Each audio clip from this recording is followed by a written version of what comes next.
television's automotive magazine, is proudly brought to you by Prestone Antifreeze and Coolant and by Prestone Super Flush Products. Your host for MotorWeek, John Davis. Hello and welcome again to MotorWeek. Glad you're with us. I've got a question for you. What's the most popular type of vehicle on the road today? Some type of car, you might say? Well, 5 years ago, maybe. But today, pickup trucks are where it's at. Nearly 3 out of every 10 new vehicles bought by U.S. consumers are pickup trucks or other light utility models. And why not? Pickup trucks are more versatile and cost much less than comparably equipped cars, even when loaded with options. And trucks with elongated cabs and jump seats do provide reasonable comfort for growing families. Well, those are enough reasons for us to take a closer look at this American phenomenon by comparing 5 sporty extended cab mid-size pickup trucks. The 2 domestic titans of the pickup market sent us their best: Chevrolet, its S10 Tahoe Maxi Cab, and Ford, this Ranger STX Super Cab. And we have 3 imports: this Isuzu Pup LS Space Cab, Mazda sent us this B2000 SE5 Cab Plus, and Nissan this SE King Cab. Base prices range between $8,000 and $10,000, but we wanted each model to come with the flashiest trim, largest engine, and most popular options. So as tested prices range from $9,000 to almost $14,000. We've set up 5 separate categories, and we'll give you our 1st through 5th choices in each one. Starting with sporty appearance, that includes styling and the quality of body fit and trim and paint finish, inside and out. Utilities next, practically speaking, the basis for any pickup choice. But for us, we also want to know how each can hold a growing family of 4. It's just as important as how many sheets of plywood each can carry. We can't leave out performance, of course. If pickups are now doing family duty, they'd better be able to accelerate, handle, and stop with reasonable proficiency. That leads us to everyday drivability. We'll judge interior noise, smoothness and control of highway ride, seating comfort, and naturally mileage. Finally, affordability, a big reason for pickup popularity. But even here, value for the dollar can be deceiving. We'll look at the amount of standard equipment and the cost of major options. Our overall winner will be decided by how well each truck performs in the individual categories. By the way, this year we're offering a transcript of our comparison, and we'll have our address for that later. But enough talk. Let's pick things up and find out just why these pickups are being called trucks for all reasons. First category, sporty appearance. And the lead-off hitter, this Chevrolet S10 Maxi Cab. It looks tough but handsome and is easy on the eye. Rounded corners make it look more compact than it actually is. It also wears the cab extension well.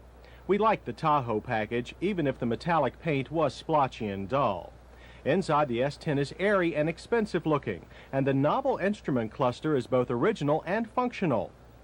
The Ford Ranger Super Cab looks the most like a traditional pickup, so its cab extension looks like just that.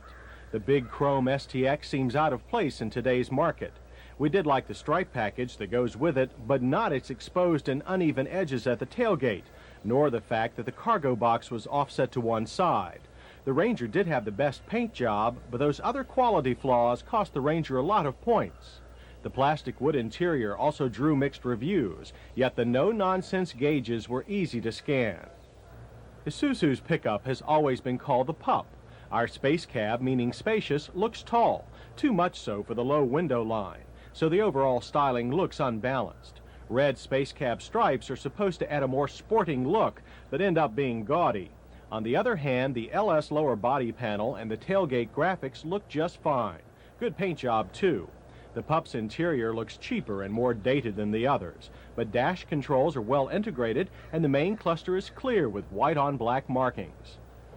Mazda's B2000 Cab Plus has very modern styling, including a down-sloping front end, but the long cab add-on is squared off like the Ford's. We cared even less for the overdone SE5 stripe kit. They run at confusing angles and clash with the styling. The black paint had a deep shine, but also plenty of orange peel. Inside, this Mazda is utilitarian, but with better seat fabrics than on many cars. The dash is functional and the orange gauge is clear. The Nissan King cabs are advertised as hard bodies with fenders that look like they're on steroids. But that macho styling isn't totally pleasing to the eye, even though the Nissan has the most American look of the imported group. Indeed, it was designed in California and ours assembled in Tennessee. The SE trim means a gray lower body stripe. Matching alloy wheels are part of a sports package. But the folding into the roof quarter windows and doors make the cab extension look carefully designed.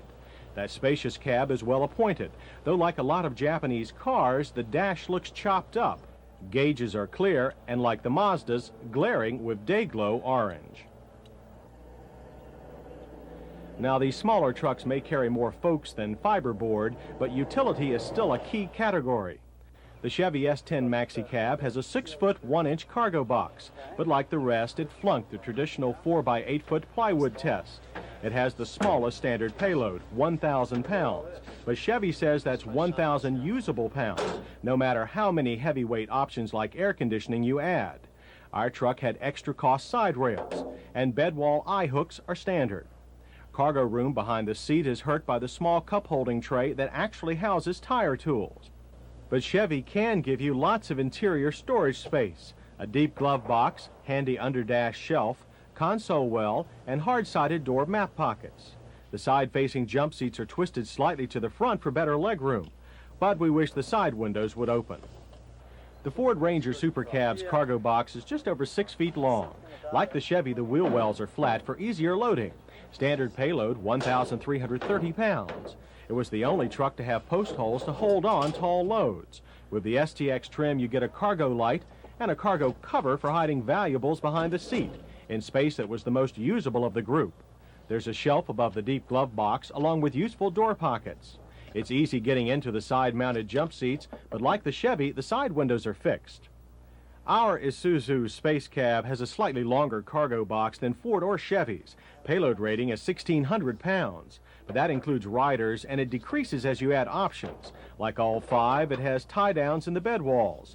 The inside wall of the cargo box seems the flimsiest of the group. All our trucks had at least one seat that moves to help you get into the jump seats, but the sliding passenger seat on the Space Cab left the most step-up room.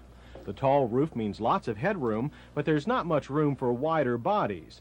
The Isuzu, like all the imports, have opening rear windows, a nice touch. Like the Ford, the Isuzu has a cover for the narrow bay. Dash storage includes a wide glove box, cup holder, a cubby hole in the console, and door pockets. The Mazda B2000 had the optional bed liner that also has tie-downs built in. It'll secure the standard payload capacity of 1,400 pounds. Inside, there's plenty of room for luggage behind the seats, a big glove box, cup holder, and plenty of dash storage. Unlike the others, the Mazda's jump seats face forward, making them suitable for children or kiddie car seats. At least the side windows open. The Nissan Hardbody has a 6-foot 1-inch long bed with a 1,400-pound rating. Like the rest, it uses double-wall construction. We like their most unique idea, spring-loaded tie-downs. Eye hooks are also provided in the bed walls. The side windows open, and a sliding rear window is included in the King's SE package. Room in the back is good for 2 side-facing adults. Hard door pockets are provided, along with a deep glove box.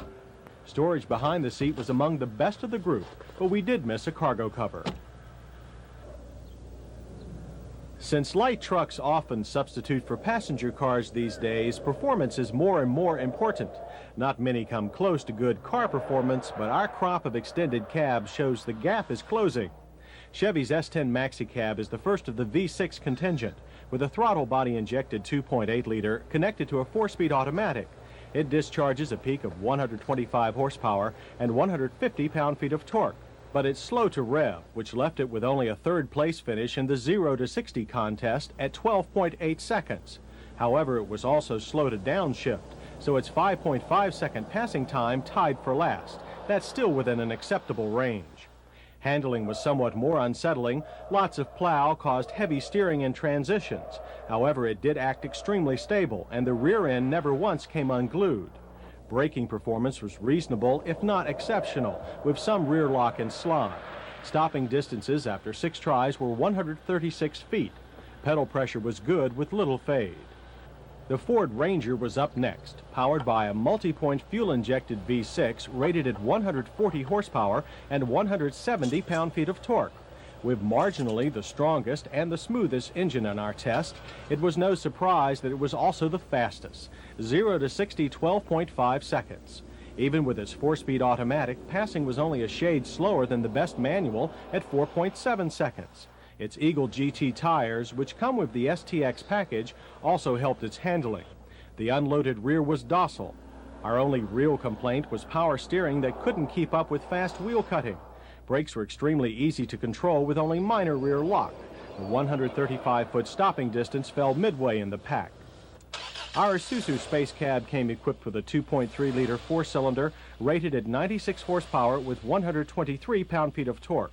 It's exceptionally torquey when combined with its standard 5-speed manual gearbox, so 0 to 60 was a good 13.2 seconds.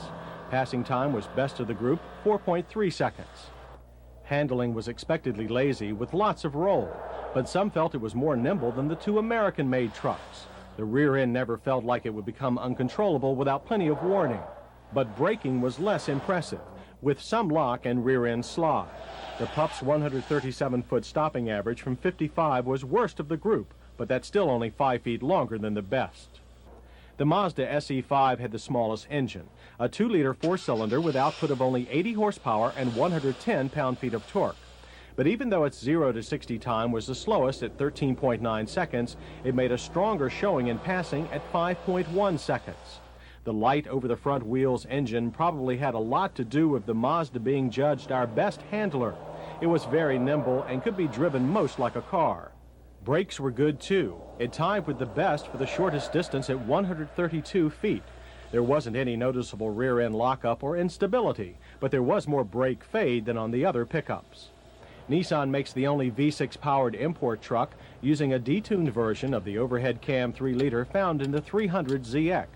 Ratings were similar to the Ford's at 140 horses and 166 pound-feet of torque. So was initial acceleration. 0 to 60 was 12.7 seconds with a manual, which made for second best. But power poops out early, so the hard body tied for pokiest passing at 5.5 seconds. In our slalom test, the Nissan would jump into a turn quickly and then just as quickly scrub off the most speed. That kind of plow, power steering that couldn't keep pace, and lots of soft spring body roll made this hard body a handful. It did redeem itself in braking though. Stopping distances tied Mazda's at 132 feet. It was secure with minimal premature rear lockup. But the final measure of how a pickup operates day to day is to put performance to the test of highway drivability. The bow tie brigade's entry wasn't a favorite for long trips. The cabin may be roomy with lots of footroom, but the ride is quite harsh. The S10 rides like a truck, and we don't mean that as a compliment. Its smooth styling does keep wind noise at a low 68 decibels, yet the Chevy's test mileage of 21 and its 42-foot turning circle were the poorest of the group. Our Ford Ranger had extremely comfortable front sports seats with plenty of footroom. On the road, its ride was most like a car's. It was the least tiring on long trips. True to Ford form, sound level readings at 55 were the lowest at 67 decibels. The powerful engine and overdrive automatic transmission combined for a test mileage of 23 miles per gallon. The Ranger's wide 41-foot turning circle was typical of the group. We found the Isuzu Space Cab's cabin comfortable as long as you don't need too much leg room. But thanks to a stiff ride, a buzzy engine, somewhat flimsy feel, and the group's highest sound level of 72 decibels, the Space Cab was only in demand for moderate-length commutes. On the plus side, mileage was very good at 26, a tie for second best. The 40-foot turning circle was also shorter than all but one other. Mazda's Cab Plus cabin is comfortable, but not nearly as roomy as either the Ford or Chevy. Legroom is fine unless you're over 5'8". Mazda ride is smooth, even though bumps transmitted quite a thump through the cabin. Long trips in the Mazda left us reasonably fresh. Sound readings were second highest at 69 decibels, still good even for a car. The Mazda's smallest engine gave it the best fuel economy at 28. A wide 41-foot turning circle was the same as the Ranger's. The Nissan Keen Cab also fared well on the open road. Seats were firm with great support. Front legroom in this redesigned Nissan was the best of all the imports and second only to the Fords. The ride was soft, a bit too soft, yet the gushy ride produced little fatigue. Tar strip thumps were more noticeable than in the Ford, even with a low sound reading of 68 decibels. Mileage was a surprisingly high 26. Turning circle was a surprisingly small 39 feet, and that's the group's tightest. But for a lot of small pickup buyers, a final choice will come down to value for the money or affordability. We considered two prices here. First, we took the price of each brand's sportiest stretch cab model with the largest available engine. Then we added the most frequently ordered options: jump seats, air conditioning, power steering, and stereo cassette radio. The second price was the actual sticker of the truck we tested. The Chevy S10 Tahoe Maxi Cab will set you back about $11,000 nominally equipped, but a long list of extras, including overdrive automatic, power windows, side rails, and a lot more, sends its price to $13,300. The Ford Ranger STX Super Cab carries a slightly higher tab of $11,500. That's with our preferred equipment list. But Ford offers option packages that include things like Eagle GT tires, 4-speed auto transmission, and much more. So even with a reasonable test price of $12,200, our Ranger was loaded. The Isuzu Pup LS Space Cab comes with most of our wish list standard. It'll cost you about $10,400. Our truck had only a few extra items on board for a total cost of $10,700. But the Mazda B2000 SE5 Cab Plus cost even less, under $9,500, and that's with our list of required equipment. It's definitely the cheapest. However, our test truck didn't have either power steering or the cassette deck, and actually cost about $9,000. Any way you slice it, the Nissan SE King Cab cost the most. Its comparably equipped tab is about $12,100, but that includes a sports package with a sunroof. The truck we tested cost $13,500 and includes power windows and mirrors, super stereo, and a rear step bumper. And that's it. 5 mid-size extended cab pickups and 5 categories. Which one will get the nod? Beth, thanks. Craig? Okay, while we go off and add up our scores, we're going to turn things over to Pat Goss for his views on how to keep these pickups working better for you. Pat? Thanks, John. As far as pickup trucks are concerned, it's amazing how popular they've become in the last few years. You know, people use them for everything from heavy hauling to second cars, and in a lot of cases, even primary transportation. And they can do very well in all categories. But there are some things that you can do to make the pickup truck, well, more enjoyable and make it last longer and look better. One of the first things that you want to do is right back here. The bed of the pickup truck, if you use it for any kind of hauling at all, well, the bed is what takes the beating. Now, one of the best things that you can do for the bed of your pickup truck is to buy a bed liner. One of these plastic liners that encases the inside of the bed and protects it from those nicks and dings and scrapes that they get when you're hauling loads. Now, these do a very good job, and they'll keep the bed looking like new, providing you give them a little help, and that help is very simple. At least twice a year, pull the bed liner out of the truck and clean underneath it. See, they get dirt and moisture under there, and this dirt and moisture can damage the paint and cause rust. So take it out a couple times a year, clean it thoroughly, dry it out under the bed liner, and you'll be amazed at how nice the bed of the truck will remain.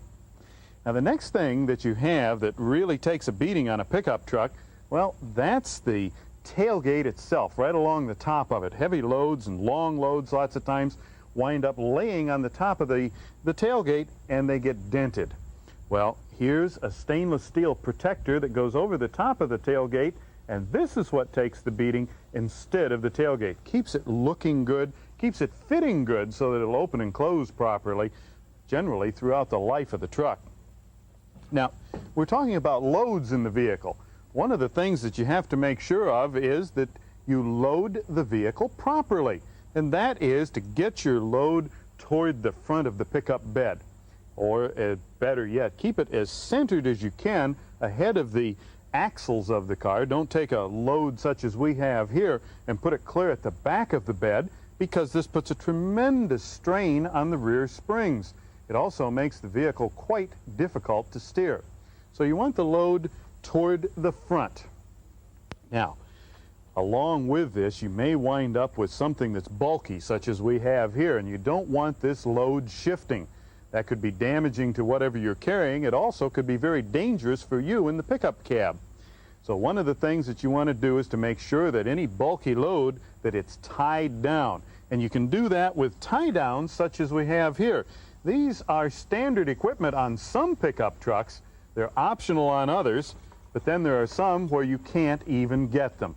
Now, what can you do there? Well, you could add tie downs, but that may not be the best solution. Here's something that you can put on the pickup truck that will really help. This is a box rail. These come in sets, and they can be used to tie loads to. The only thing is, you have to make sure that the particular box rail that you buy, that it bolts completely through the steel of the bed itself, and that it has plates or big washers to keep the bolts from pulling out. It has to be sturdy. And with that, you can use them to tie your loads down. They also look pretty good, too. All right, now, here's something else that can be quite beneficial. This is a running board. You know, running boards are very helpful as far as getting into the higher pickup trucks. They give you a step to make it easier to get up into the pickup truck that, well, maybe sits quite a bit higher than a car. Now, they also have another advantage, and that is right here. They have splash guards or stone guards on the ends of them that keep the stones from the wheels of the truck from damaging the paint and the body on the truck itself. Here's something else. You know, good mirrors on many trucks are an option.